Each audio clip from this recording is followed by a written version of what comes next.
नमस्तेभ्यः। जय श्री ओम नमस्तेभ्यः। ओम नमस्तेभ्यः। ओम जय जय जय नमोस्तु नमोस्तु नमोस्तु।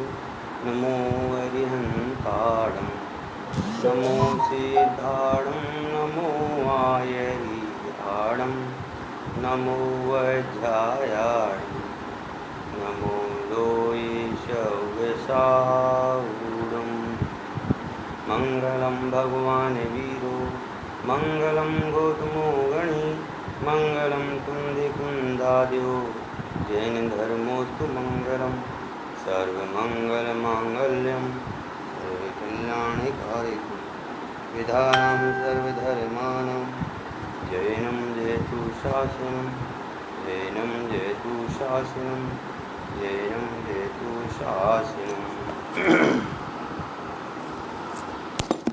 अपनी चर्चा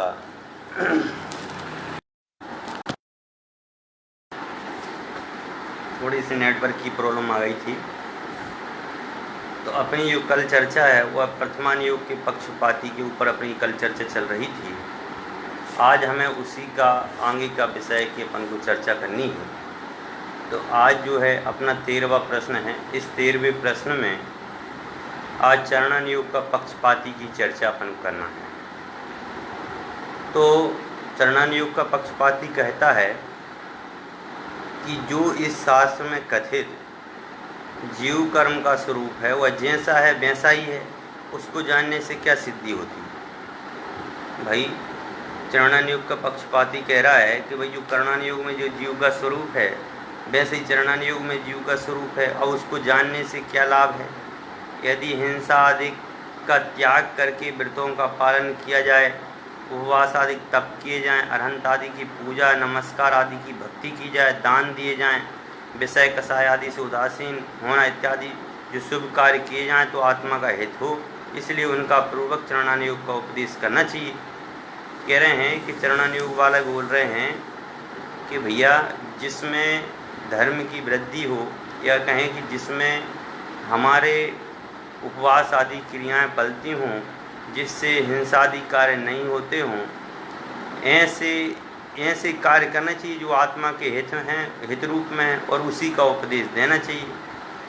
समझ ना, अन्यथा उपदेश क्यों देना कि भाई जिससे हिंसा आदि करके व्रतों का पालन किया जाए, ऐसे कर बताइए कि जिसमें हमारी हिंसा भी नहीं हो और व्रतों का निर्विचार पूर्वक से पालन हो जाए, उपवास आदि किए जाएं, कि तप बढ़ाया जाए, शरीर को तपाया जाए, ये बताना चाहिए। अरहंत आदि की पूजा करनी चाहिए, नमस्कार मंत्र आदि की भक्ति की जाए, गरीब जो 4 प्रकार का दान जो बताया गया वह 4 प्रकार का दान दिया जाए, विषय कषायों से प्रवृत्ति हटाई जाए, और शुभ कार्य किए जाएं, तो आत्मा का हित होगा। इसमें आत्मा का हित है। भाई पुण्य क्रियाएं करेंगे तभी तो आत्मा का हित होगा। तो कह रहे हैं इसलिए उसका पूर्वक चरणन योग का उपदेश देना चाहिए। तो उसको कहते हैं हे स्थूल बुद्धि। क्या कहा? हे स्थूल बुद्धि। अभी तक तो मंद बुद्धि की बात आ रही थी, अब कह रहे हे मोटी बुद्धि। मोटी बुद्धि, तूने व्रत शुभ कार्य कहे वे करने योग्य ही हैं। मैंने एक कब मना किया कि चरणन योग करना योग नहीं है। भाई चरणन योग में जितनी भी बातें आई हैं, भाई पूजन भी करना है, स्वाध्याय भी करना है, चिंतन भी करना है, मनन भी करना है, जाप भी करना है, दान भी देना है, हिंसादि के कार्यों में परिवर्तन नहीं करना है, अहिंसामय धर्म का पालन करना है, ये सारी क्रियाएं तो करनी ही हैं। इसलिए कहा हे स्थूल बुद्धि, तूने व्रतादि शुभ कार्य कहे वे करने योग्य ही हैं, किंतु वे सर्व सम्यक्त बिना ऐसे हैं जे अंक बिना बिंदी। कह रहे हैं यदि तुमने व्रत आदि किए तो वे व्रत इत्यादि तभी सही हैं जब तुमने सम्यक को प्राप्त कर लिया। बिना सम्यक को प्राप्त किए वो अंक बिना बिंदु हैं, समझ गए ना, वे निष्प्रयोजन हैं। इसलिए जो तुम बता रहे हो वो आपकी बात को मैं मानता हूँ, परंतु यह जो है सम्यक तो प्राप्त नहीं करोगे, सम्यक दर्शन प्राप्त नहीं करोगे तो यह सारा का सारा काम तुम्हारा निष्फल है।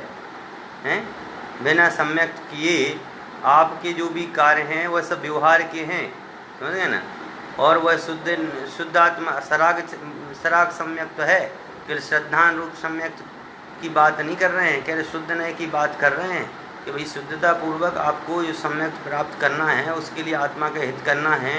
परंतु ये चरणानुयोग की बात तो एक मोटी बात है जो आप कह रहे हैं, और ये चरणानुयोग की जो आप व्रत उपवास क्रिया पूजा पाठ स्वाध्याय आदि की जो बात कर रहे हो, ये तो केवल कह रहे हैं कि व्यवहार से कर रहे हो। अभी सम्यक की प्राप्ति हुए बिना ये सब अंग के बिना बिंदु हैं। जैसे कहीं पर भी अपन बिंदी नहीं लगाएंगे जब तक वहाँ बिंदी लगेगी नहीं, समझे। जीवादिक का स्वरूप जाने बिना सम्यक का होना ऐसे है जैसे बांझ का पुत्र। कह रहे हैं कि सम्यक के बिना यदि सम्यक दर्शन प्राप्त नहीं किया तो 1000 कोशिश भी कर लो, लेकिन वह बांझ के पुत्र की उत्पत्ति नहीं होती है, बांझ पुत्र को जन्म नहीं दे सकती है, समझ गए ना।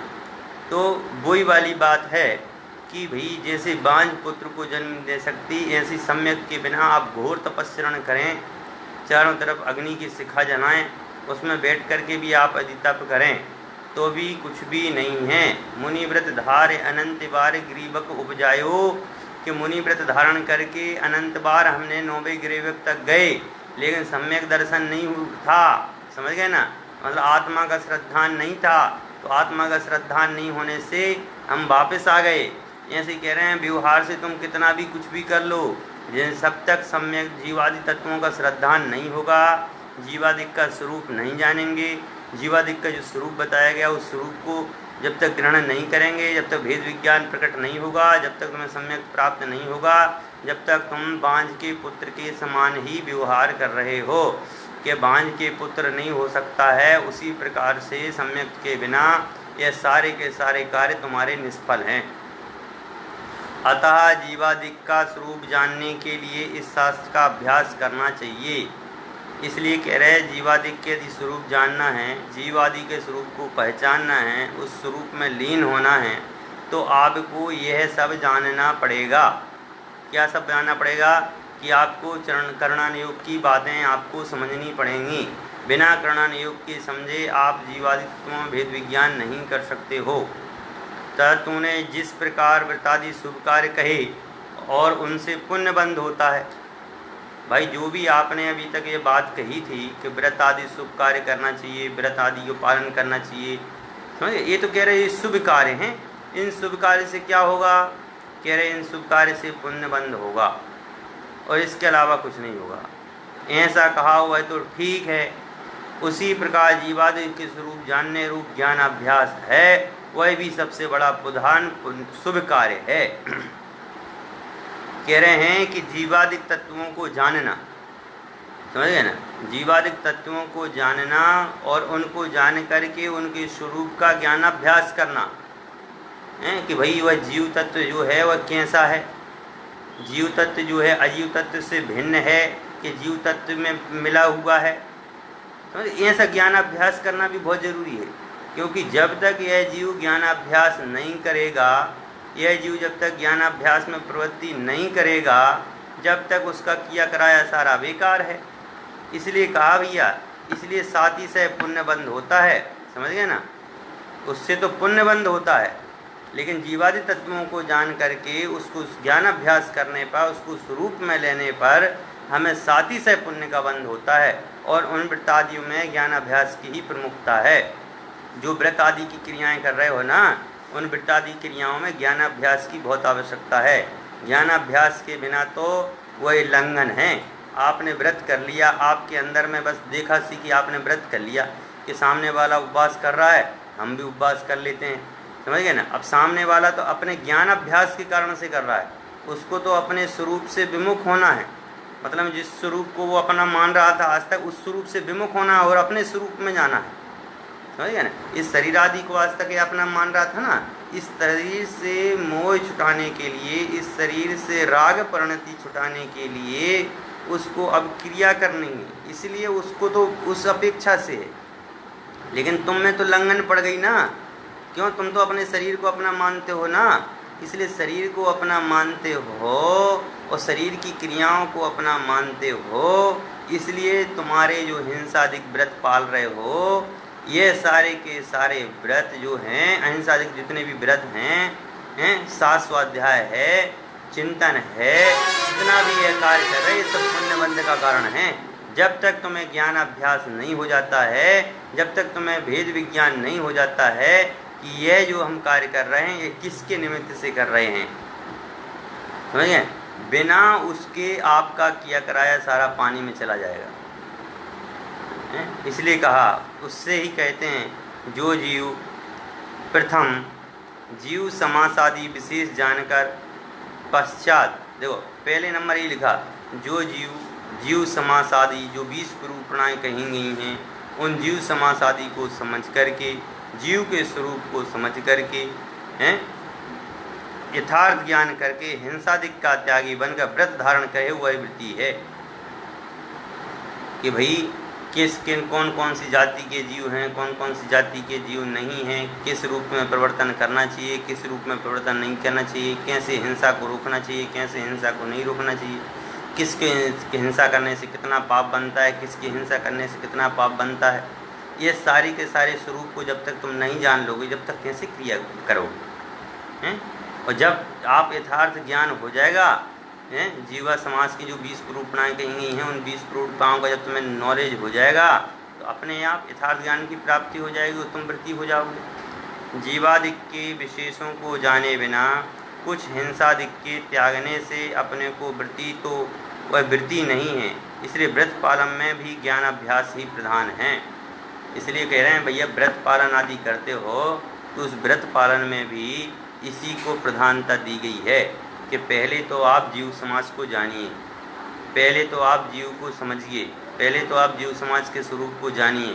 बिना जीव समाज के स्वरूप को जाने बिना आप कोई भी क्रिया करते हैं तो उससे कोई लाभ नहीं है। यह बात अपन ने पहले भी इस बात की कर चुके हैं पुष्टि, समझ गए। इसलिए व्रत पालन में भी ज्ञान अभ्यास की बहुत आवश्यकता है, स्वाध्याय की बहुत आवश्यकता है, क्योंकि तप दो प्रकार का होता है, एक तो होता है बहिरंग तप, दूसरा होता है अंतरंग तप।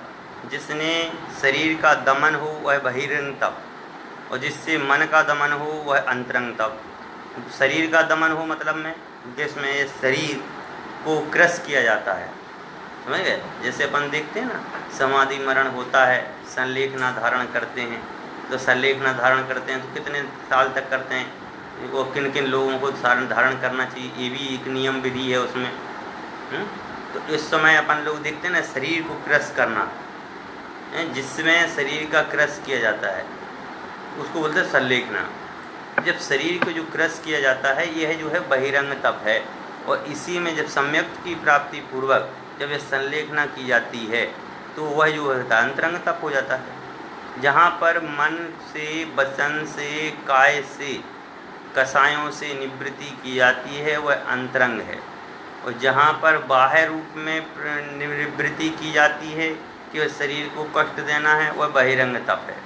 लेकिन बहिरंग तप में भी आत्मा की तरफ दृष्टि होना चाहिए, नहीं तो आपने जो बहिरंग तप किया ना उसका भी कोई प्रयोजन नहीं है। जैसे अपन लोग कहते हैं ना, पूजन करते हैं तो पूजन करते समय भी हमें किसका ध्यान होना चाहिए, अपना। पूजन करते समय, स्वाध्याय करते समय, चिंतन करते समय, चलते समय, फिरते समय, उठते समय, खाते समय, सोते समय, हर समय हमें केवल एक ही चिंतन होना चाहिए, और वह होना चाहिए अपनी आत्मा का चिंतन। क्योंकि आत्मा के चिंतन के बिना वह पूजन आदि आपका कुछ भी नहीं है। जैसे किसी पिताजी की कोई पुत्री 31 साल 32 साल की हो जाए तो अब उस पिताजी को बराबर रूप से एक टेंशन रहती है कि मेरे बेटी की शादी कब होगी कब होगी कब होगी। इस प्रकार का उसको वे विकल्प विकल्प चलते रहते हैं, समझ गए, निरंतर रूप से चलते रहते हैं, उठते बैठते खाते सोते, जब तक बेटी की शादी नहीं हो जाती जब तक। तो ऐसे ही कह रहे हैं कि हमें पूजन करते समय में भी अपना ही स्वरूप ध्यान में आना चाहिए, भगवान का अभिषेक करते समय भी हमें अपना स्वरूप ही ध्यान में आना चाहिए, विधान करते समय भी हमें अपना स्वरूप ध्यान में आना चाहिए, खाते समय भी हमें अपना स्वरूप ध्यान में आना चाहिए, समझिए ना। और ये खाते किसके लिए हैं कि भैया हमारा शरीर स्वस्थ रहे, शरीर स्वस्थ रहेगा तो हम धर्म कर सकेंगे, और यदि शरीर स्वस्थ नहीं रहेगा तो हमारा धर्म करना निष्फल है।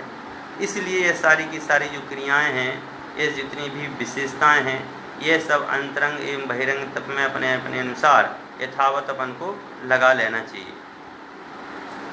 कह रहे हैं कि बहिरंग तप से अंतरंग तप उत्कृष्ट है। उपवास आदि तो बहिरंग तप हैं, ज्ञानाभ्यास अंतरंग तप है।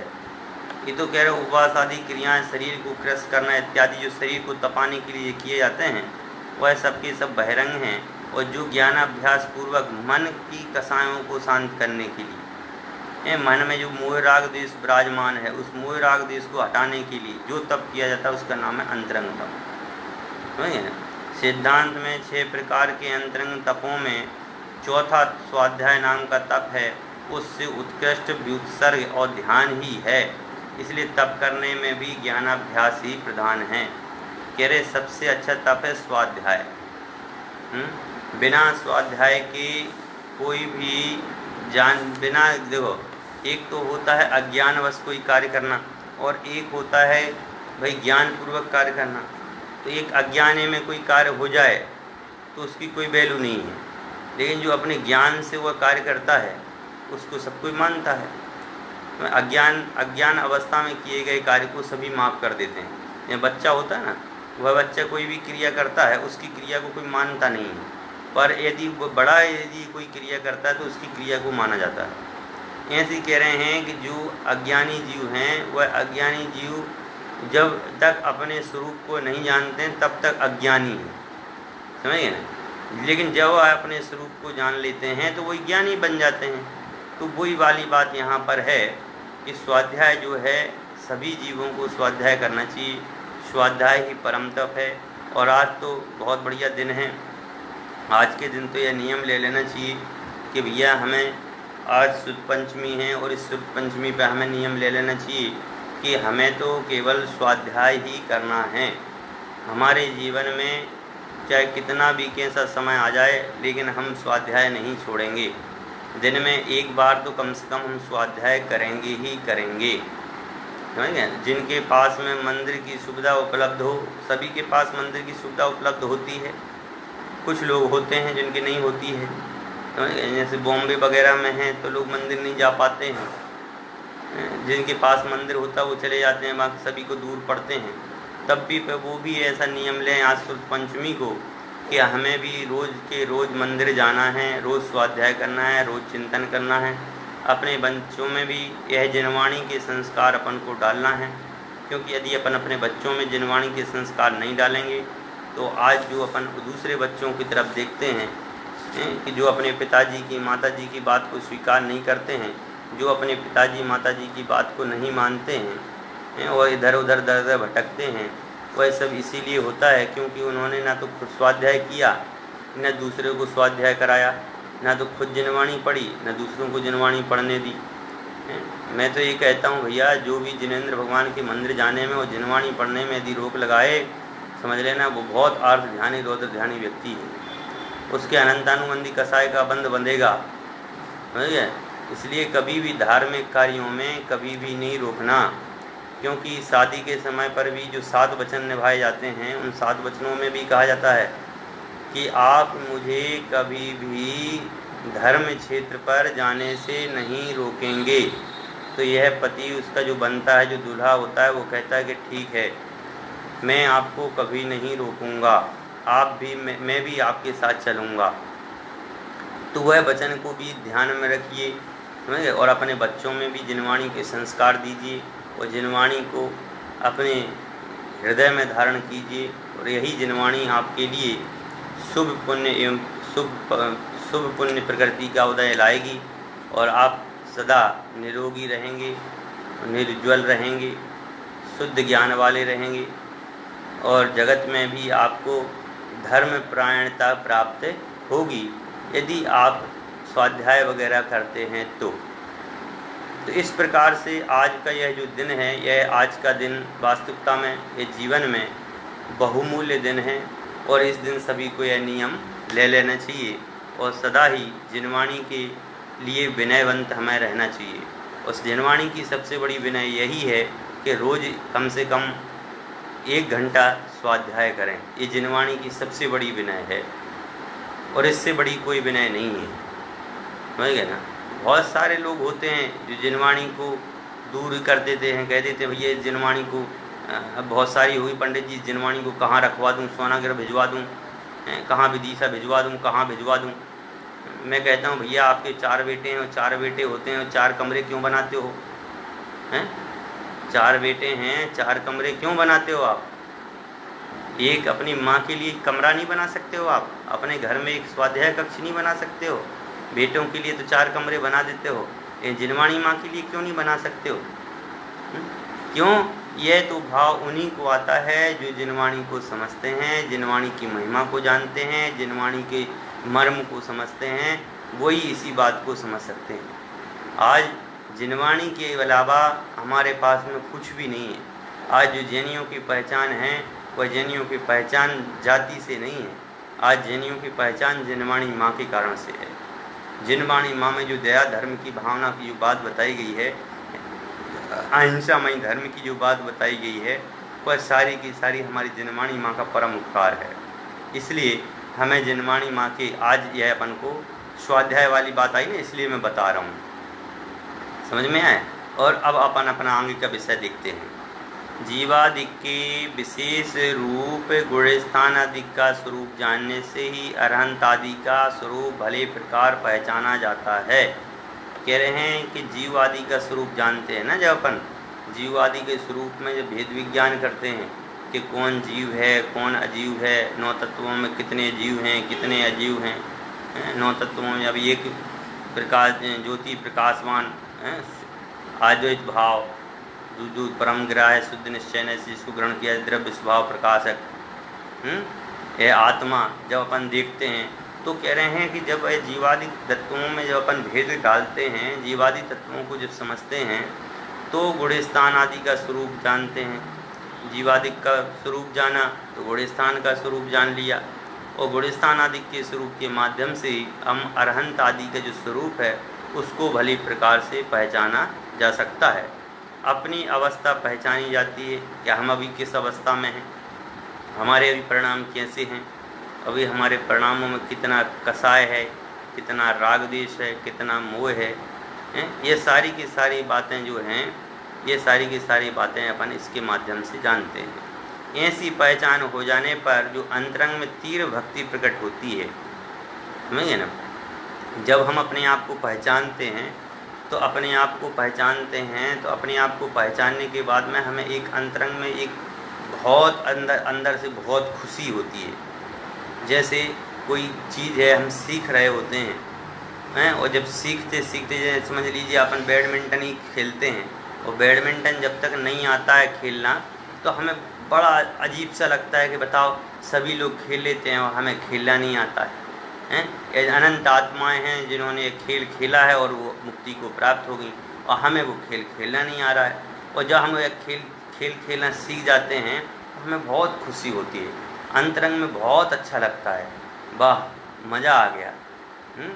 जैसे अपने घर में मुनिराज आ जाएं आहार के लिए, कभी मुनिराज नहीं आए, कभी मुनिराज नहीं आए, और कभी मुनिराज आ जाएं तो भक्ति से अश्रु निकलने, आँखों से आंसू आ जाते हैं, मतलब इतनी महिमा आती है। ऐसी कह रहे हैं भैया जब तुम जीवादि तत्वों को अपने स्वरूप को समझोगे तो तुम्हारे अंदर में भी ऐसी महिमा के भाव आएंगे, और वह महिमा अपनी खुद की महिमा ज्ञायक भाव की महिमा होगी, समझ गए ना।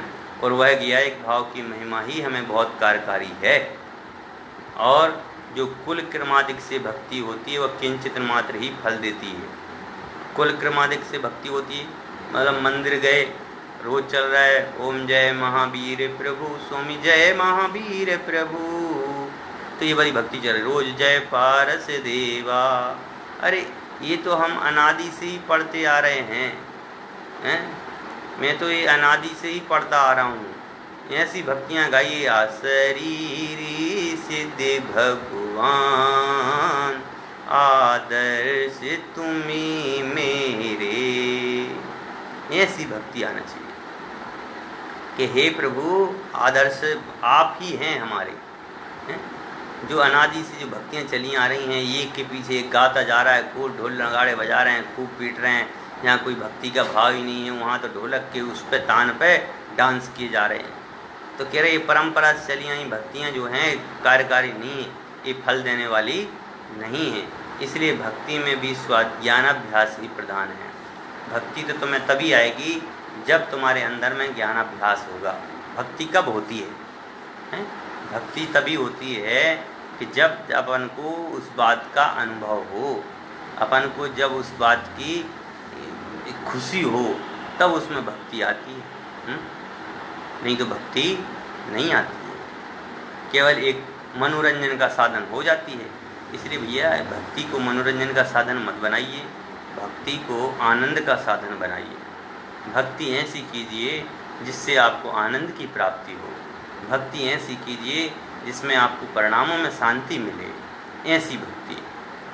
फिर आगे कहते हैं दान 4 प्रकार का है, उसमें आहार दान, औषधि दान, अभय दान और जो तत्कालिक क्षुधा के दुख को या रोग को दूर या मरणांतिक भय के दुख को दूर करे।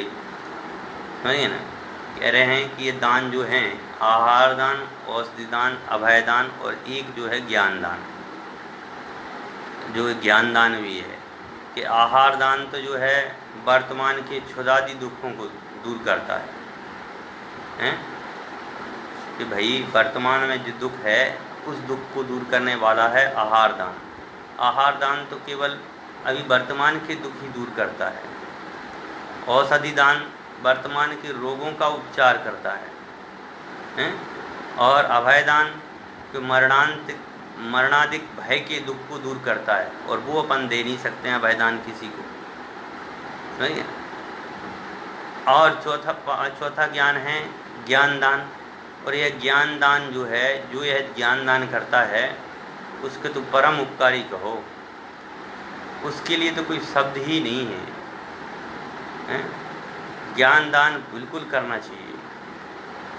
जितने लोग हैं जैन समाज के, सभी जैन समाज के सभी लोगों के लिए इस बात की महिमा आना चाहिए कि भैया जितना हो अपने अपने घर में एक एक जिनवाणी तो हो, हैं? अपने अपने घर में एक एक जिनवाणी को विराजमान करने के लिए कम से कम एक एक अलमारी तो होना चाहिए। मैं तो एक रूम की बात करता हूँ जिसमें आप बैठ कर के 2 लोग स्वाध्याय भी कर सको, लेकिन इतना नहीं कर सकते हो तो कम से कम एक अलमारी तो जिनवाणी माँ की होना चाहिए। ज्ञान अभ्यास करो भैया, खुद को ज्ञान देना, खुद को जानना सबसे बड़ा ज्ञान था, समझ गए ना। और दूसरे को पुस्तक आदि देना, शास्त्र देना, जिनवाणी सुनाना, ये महादान। भाई जिनवाणी सुनना ये भी एक ज्ञान दान है, दान है ये। आप दूसरों को जिनवाणी सुनाने में निमित्त बन रहे हो, ये भी ज्ञान दान है। आपके पास मोबाइल है, आप तो जिनवाणी सुन नहीं रहे हो, तो कम से कम मोबाइल पे चालू करके अपने घर में माता पिता वृद्ध लोगों को तो जिनवाणी सुनाओ, ये भी उपकार है, ये भी ज्ञान दान ही है, हैं? कम से खुद नहीं कर पा रहे हो तो अपने बच्चों को संस्कारित कीजिए, खुद नहीं कर पा रहे हो तो अपने परिवार के लोगों को समझाइए। भैया जिनवाणी बहुत ज़रूरी है, जिनवाणी बहुत ज़रूरी है, जिनवाणी का प्रचार प्रसार होना बहुत ज़रूरी है। हमारे देश में ऐसे ऐसे महान महान लोग हुए हैं जिन्होंने जिनवाणी के लिए अपना पूरा जीवन न्यौछावर कर दिया। आज सुबह के प्रवचन में मैंने बताया था ना, फूलचंद जी हुए थे, हीरालाल जी साड़ूमल वाले हुए थे, डॉक्टर हीरालाल जी शास्त्री, जगन मोहन जी, ऐसे कितने बड़े बड़े लोग हुए थे वास्तव में, जिन्होंने अपना सब कुछ, वो विदिशा के पंडित जी वो थे, सेठ जी थे, क्या नाम था उनका, जिन्होंने विदिशा के परमागम जैन मंदिर में सठखंडागम खुदवाया। ऐसे ऐसे महान लोग थे, कह रहे हैं ज्ञान दान वह दान भाव से चले आ रहे दुख के दूर करने में कारण है। ज्ञान दान बहुत बड़ा है। अनंत अनंत भवों से जो दुख चला आ रहा है, अनंत अनंत भवों से आज जो दुख भोगते हुए आ रहे हैं, उन दुख भोगों को दूर करने वाला है। तीर्थंकर केवली आचार्य दिक् के भी ज्ञानदान की प्रवृत्ति मुख्य है।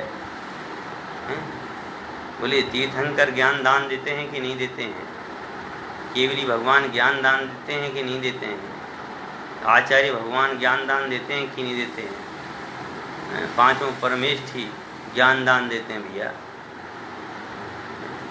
ज्ञान तो ऐसा ज्ञान जो हमारे आत्मा का कल्याण कर सके, सर्वोत्कृष्ट ज्ञान दान है। वह ज्ञान दान श्रेष्ठ है जिससे हमारा आत्मा का कल्याण हो जाए।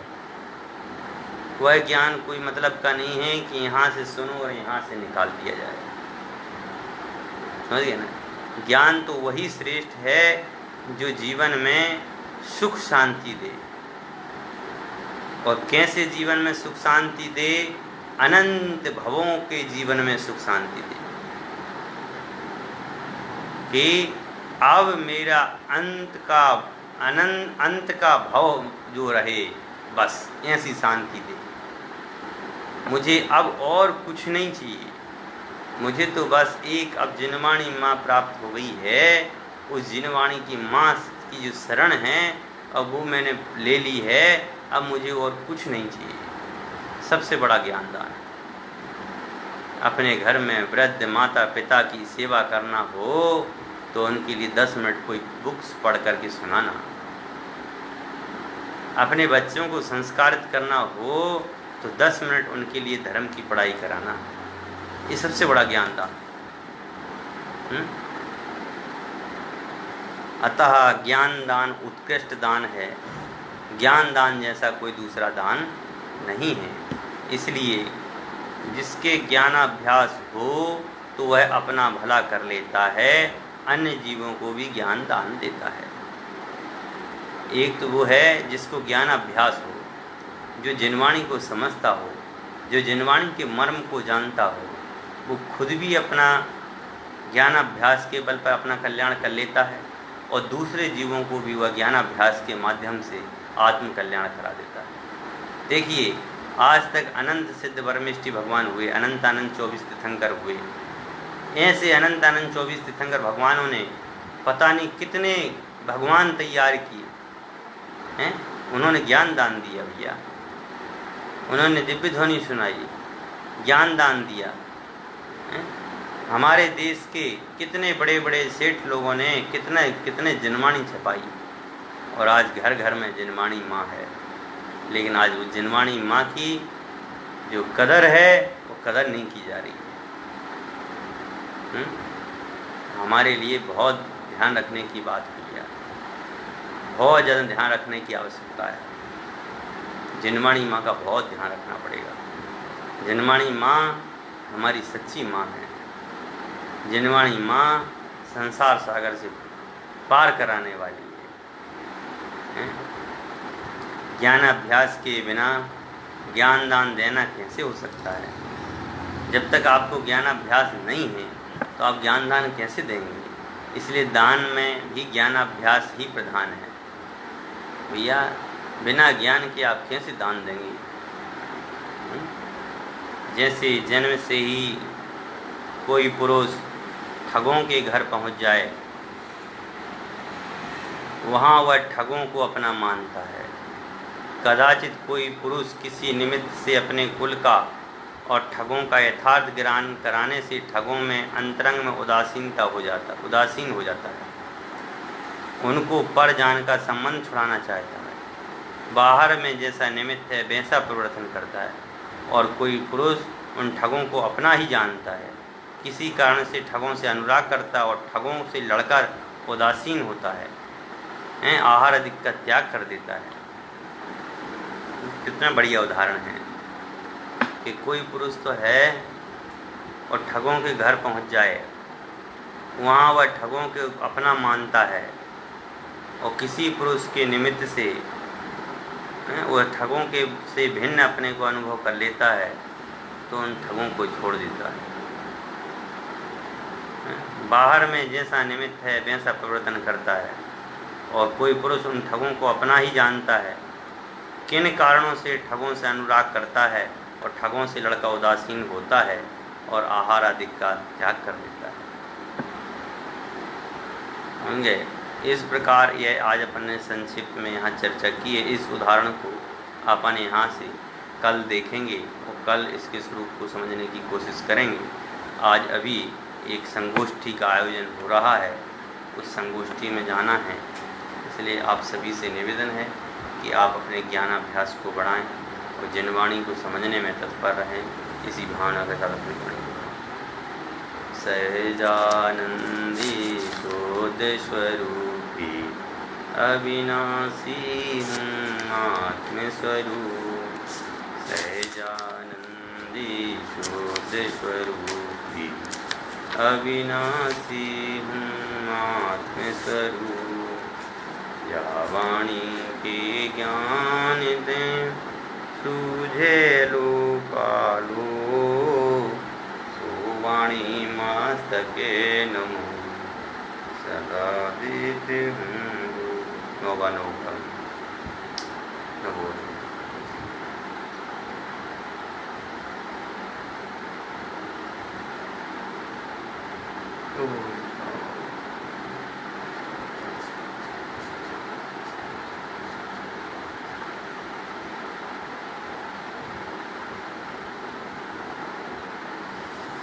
गुरुद्वारा सांजनवाणी माता की जय। समस्त गुजरागी संतों की जय। बुद्ध जैन धर्म की समस्त को जय।